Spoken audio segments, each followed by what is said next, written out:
Hello everybody, welcome back to my channel. I'm Emo Tempest, and today we're doing the From Nightmares Earth set review.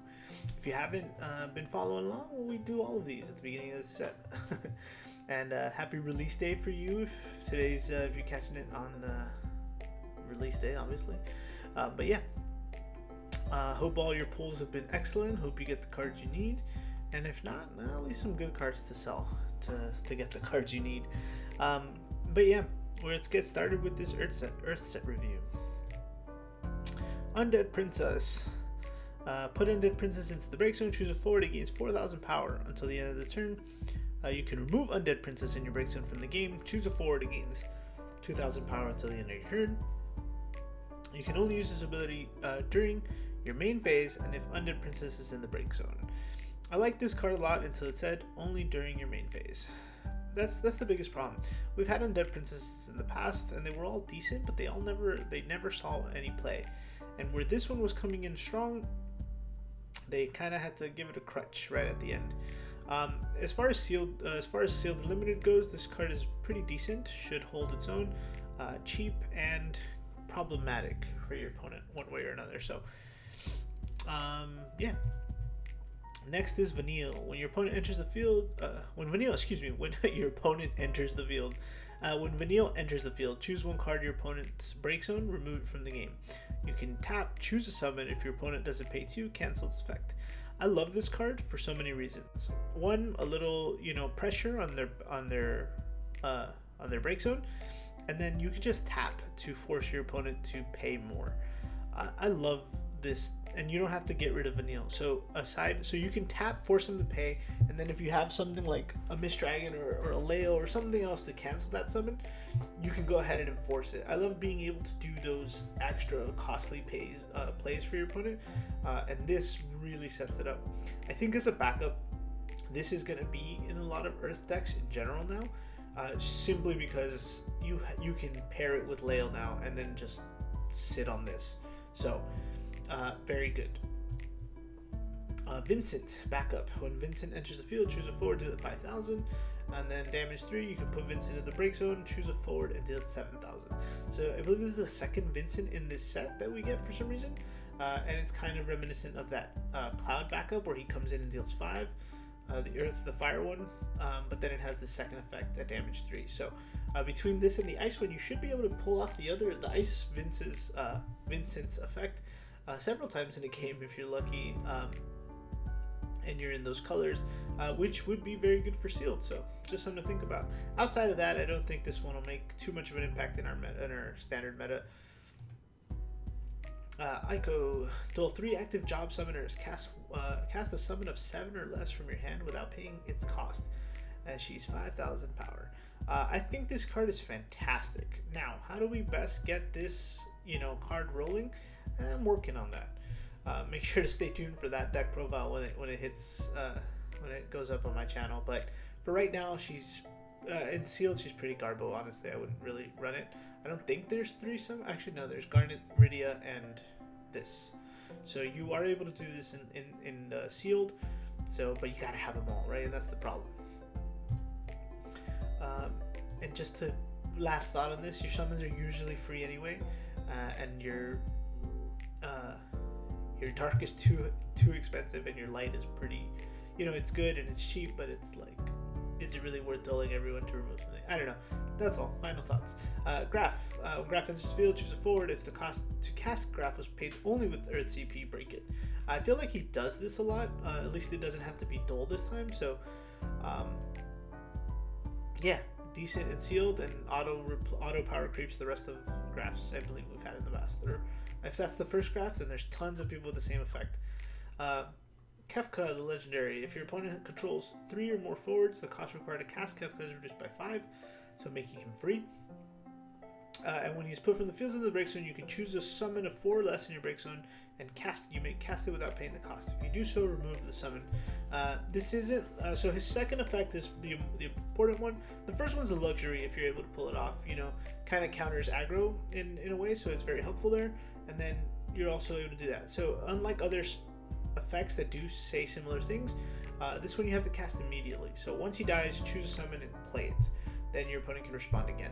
This isn't where like you can cast it at any point in this turn as if you owned it or whatever. No, it has to be right there in that instance. So this is, you can miss this trigger, right? As you may. So try not, if this is your card, try not to forget this when you're playing, at tournaments and stuff. So Genova Synthesis, when it enters the field, deal 4,000 damage to all the forwards your opponent controls. If you control 5 or more Earth backups, deal 8k damage instead. I think it's cool. Another board clear for Earth. I like that it's Mobius. I like that it's 7. Both searchables. Solid card. A body with removal just for your opponents is nice. Which is kind of different than what we're used to from Earth, right? So we have Hecaton does 8k to everything. Shantoto Titan kills everybody, removes everybody. I like this because it's forwards your opponent controls only. So very strong card. Unfortunately limited to, actually let me stop right there. It's not limited to Earth, to mono Earth and stuff like that. It does have some versatility depending on its color pairings. For Earth you have Squall and cards like Salamander. For Ice you have that summon, I can't remember what it's called, it just deals half of their power plus 1 or whatever. There's a lot of other options you can pair this with, but again, the easiest thing would be to just have 5 Earth backups, which has its own benefits, which has a lot of benefits on its own already, and then you can just 8k their board. Is 8k enough anymore? I don't know, maybe not, depending on the matchup. Aster Protoflorian. When Aster Protoflorian enters the field, you may pay 2. When you do so, choose a forward and break it. Same thing. Choose a backup and break it. So, 2 things. One, you can do one or both of these on the second you play it. So if you have enough CP, you can pitch or generate 4 Earth and do a forward and a backup. Unfortunately, this is a unique card. So you can't play multiples of these throughout the game unless you're able to remove it somehow on your own or replace it or get it back to your hand. I think for a card it's very good. I love that you can just choose anything and break it, right? We love to get rid of backups, kind of hinders your opponent at any moment. So I think this is a good card. How we can abuse this card is where my head is at, and where can we go to abuse this card, and how fast can we abuse this card. Animist. Tap, put Animist in the break zone for a monster of cost 2 or less, or play it onto the field. And at damage 3, you can, when he enters the field, you may search for a monster of 4 or less and add it to your hand. Solid card, I think. Lot of benefits. My only problem is the later this card goes, the later the game goes, you're out of your 2 cost monsters, right? We don't really have a way of like stuffing. We do actually, but it's costly. It's another Scholar Earth backup. Just kind of lets you put stuff back into the deck. Well, discarding the top one, but the later your games go, unless you're being aggroed down, you don't really get too many benefits from this guy. So I'm iffy about him in terms of necessity in a monster deck, but he's not bad. Doga. When Doga enters the field, you may discard a summon. When you do so, gain 2 crystals. You can tap and pay for fire and give a crystal. Deal 7,000 damage to all forwards your opponent controls, and then same thing for lightning and a crystal. Tap, choose a forward and break it. So a couple of interesting effects. I wasn't expecting something like this to come in Earth. Unfortunately, it's your deck in sealed or in standard, I guess, and limited has to have these colors for you to take advantage of it, which is concerning because the crystal generation is a problem. And he's too slow, in my opinion. I don't think he's going to make it too much of an impact because he's so slow. Now, if he had haste, then it would be different, right? Because you would be able to use this right away, or maybe make this a little more expensive. I don't know. There's some balance you could have done there, but I guess the balance is probably he's so weak, and you need to wait your turn. So, I don't know. I don't think it's enough. I don't think it's good enough. He's interesting for sure, but we'll see where he lands, if he lands anywhere, and not in the bulk pile. Not notched.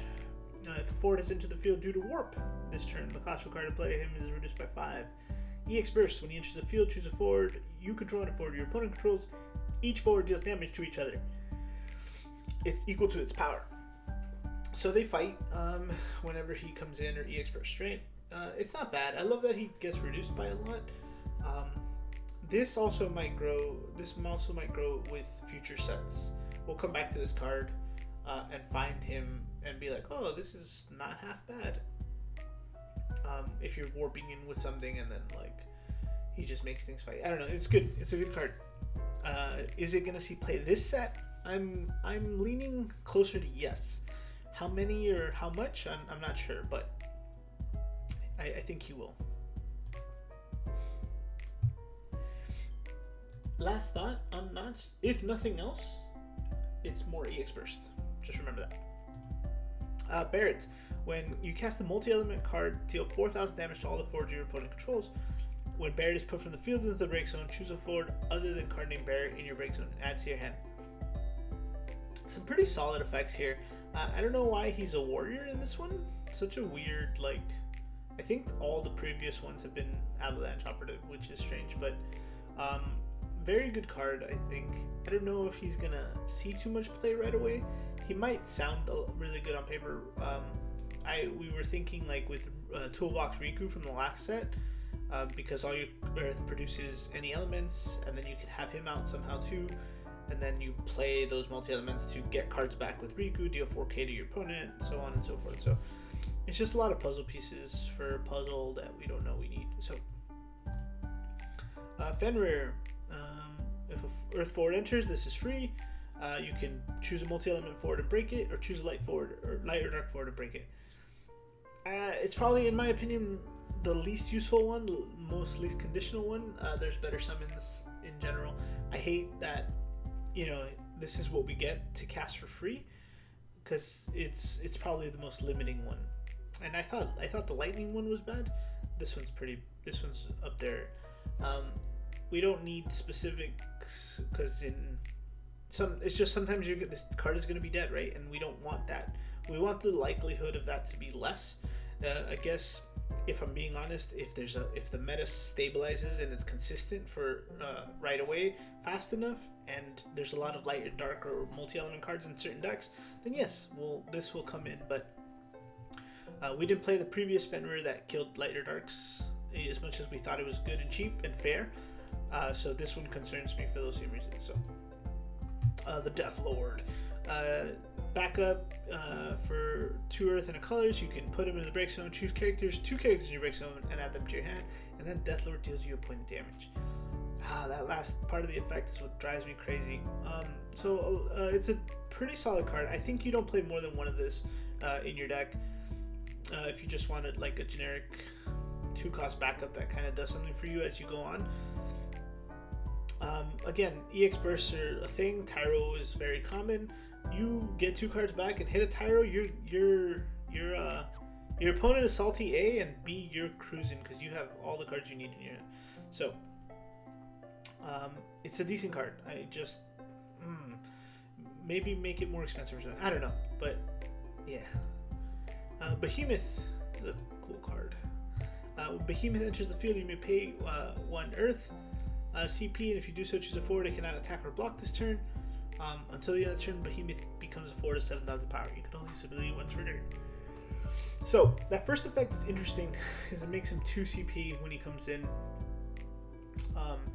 and he can't attack that turn. So it's not bad. I like that you can have multiples of these.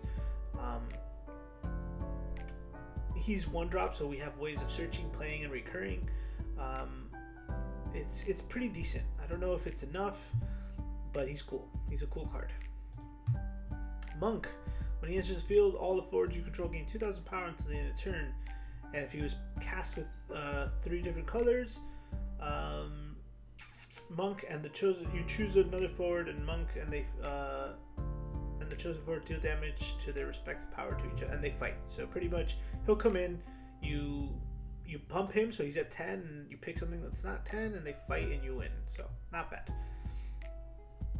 I think it's cool that he's a monk. So I guess technically it's monk support. The problem is you won't get this other benefit unless you're monks. I mean, we're getting more fire monks, and we have water monk already. So like, you know, there's some world where you pull this off, but the first effect is not bad in general. So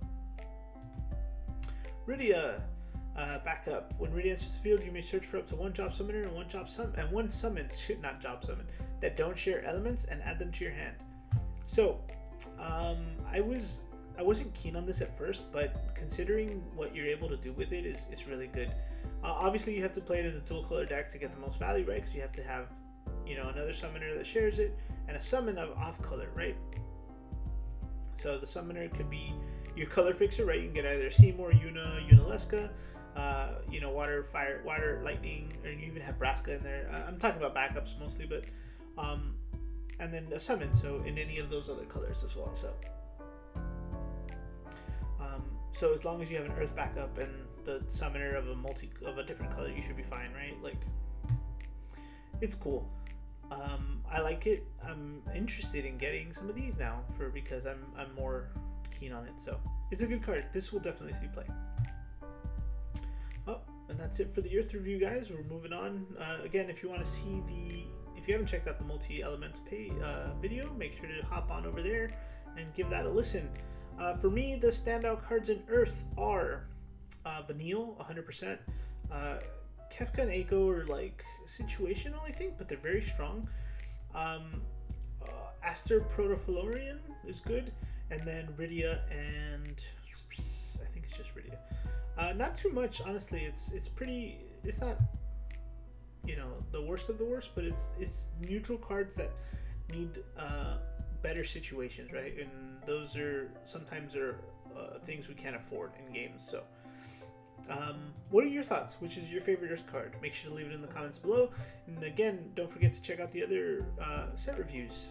And happy deck building, guys. Hope it's going good for you.